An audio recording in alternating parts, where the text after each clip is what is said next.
Disclosure petition to the Rockefeller Initiative will be submitted to the White House on the morning of February 23. That evening PRG Executive Director Stephen Bassett will appear on Coast to Coast AM, February 23, 10 to 11 p.m. PST. To discuss with George Neary why the disclosure petition process underway at We the People could represent a breakthrough in the truth movement. The petition will have 30 days until March 23, to acquire 25,000 signatures and force a second response from the Obama administration. Anyone from any nation will be able to sign this petition. Have 30 days from February 23rd to get 25,000 signatures on this second petition. They raised the bar to 25,000, was 5. If we get those 25,000, the White House will have to respond to this petition. Now, what is this petition? And that's where it gets interesting. It's called Disclosure Petition 2, the Rockefeller Initiative. I think very few of your listeners know about what I'm about to tell them.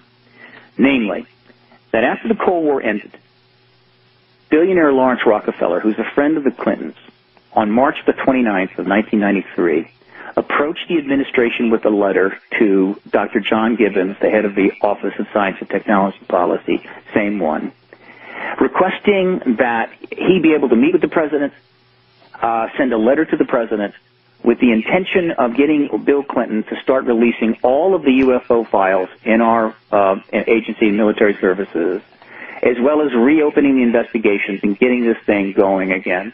In other words, Lawrence Rockefeller wanted Bill Clinton to be the disclosure president. This initiative is what we call it, the Rockefeller Initiative, went on for 3 years. There were meetings held up at the JY Ranch, Rockefeller's ranch in Wyoming. Bill and Hillary Clinton met privately with Rockefeller at his ranch in 1995. The people that knew about it and were involved and/or were involved with this initiative included Bill Clinton, President Bill Clinton, First Lady Hillary Clinton, now Secretary of State, his Chief of Staff Leon Panetta, recently head of the CIA, now Secretary of Defense, John Podesta, his key advisor and Chief of Staff, who became the transition chair for the Obama administration after the election, and is one of the most important advisors in the Democratic Party. Former Governor Bill Richardson, friend of the Clintons, Albert Gore. These are the people that knew about this. None of these individuals have ever spoken publicly about this initiative, said a word, or have they been asked a single question by the press, such is the nature of the truth embargo. Well, guess what? In 2000, Canadian researcher Grant Cameron filed a Freedom of Information Act request of the OSTP, requesting everything from that period regarding Rockefeller, UFOs, ETs, the works, and surprise, surprise, got back 1,000 pages of documents confirming the whole thing. And so what we have now is there's a website up, presidentialufo.com, that has the narrative about all of this, plus all of the documents. All 1,000 of these pages most of them can be downloaded from that site. Plus, 8 years ago, I created a Rockefeller Initiative section at ParadigmResearchGroup.org, my main site, where people, this is primarily for the press, that has a lot of information, but most importantly, it has 173 of the key documents there to be read, thumbnailed, in chronological order, so any member of the press could follow this. Plus, we sent 2 full sets of copies to major newspapers, and they didn't want to touch it.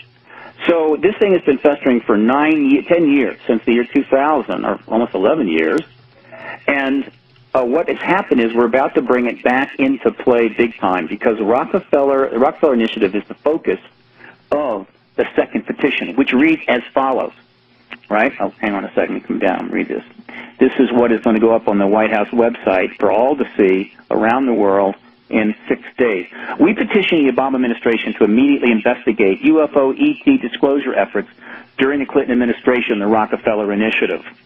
The Obama administration has formally stated the U.S. government has no evidence that any life exists outside our planet or that an extraterrestrial presence has contacted or engaged any members of the human race, quote unquote.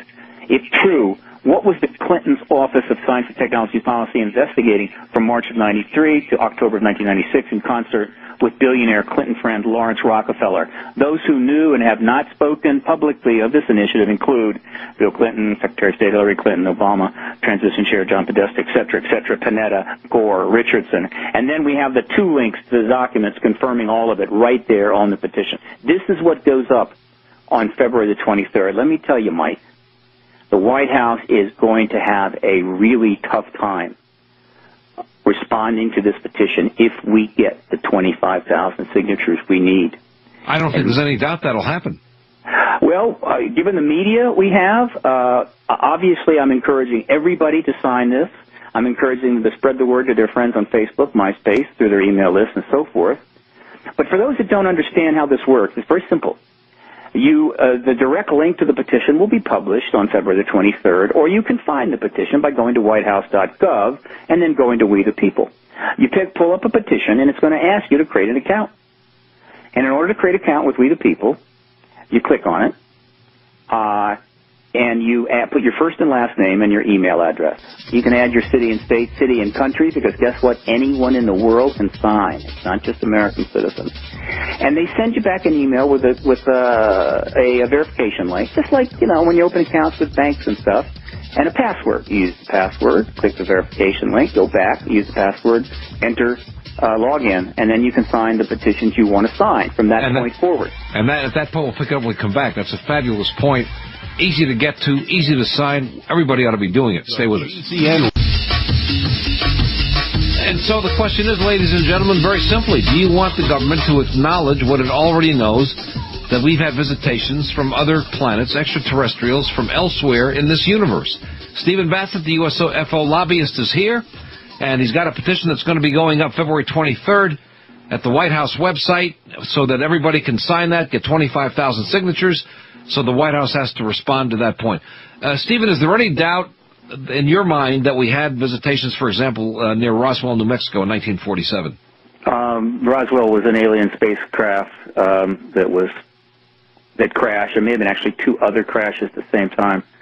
Those who have any lingering doubts, read the recent book Witness to Roswell by Carey and Schmidt. Overpowering, absolutely overpowering. We got a couple hundred witnesses have been engaged one time or another on this. It was an alien spacecraft. So consequently, and that's just the beginning. There's a huge amount of evidence confirming the ET presence. The government knows this, but they're not quite ready to end this truth embargo, and so at this point they've taken this hard line. But they're under pressure from other countries. They're under pressure from the movement. And so this petition process may be a tactical error on their part. They may not have realized what could come from it when they did it. I mean, it's a wonderful idea, and there are lots of issues being put up. But this one is an issue all by itself of another kind. So we're going to try to break this open. And the Rockefeller Initiative, I have always felt, was the Achilles heel of the truth embargo because of the people involved. 3 of those people have run for president. 1 became president, Bill Clinton. They hold extreme positions of power. One of them may yet still become president, and yet they feel it's not important for them to talk about this issue. Plus, they won't even discuss what took place in their own White House under their watch. And this kind of disregard for the public's need to know is simply no longer acceptable, and it's why people are becoming so intensely cynical about American government, why things don't work anymore. If you lie to somebody repeatedly, year after decade, after a while, they just don't care what you think. They don't want to participate in government, and they don't trust what you say, and things just don't go well. So and that's just the beginning. I mean, the reasons, I could spend hours talking about the reasons why disclosure needs to take place.